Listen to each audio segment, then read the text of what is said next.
Hi guys! So gabuhat ko og kalamansi with honey. So kani siya nga drink kinahanglan 16 ounce.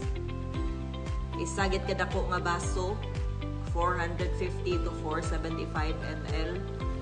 First thing in the morning. So kani siya hinlo sa liver. So anti-fatty liver gani siya nga drink. Yeah. Katong mga nay acid reflux. Kuan kun. Alkalinize ni siya sa imuhang tiyan. So dili ra kayo magtukar ang mga nay problema sa acid reflux. Very good drink.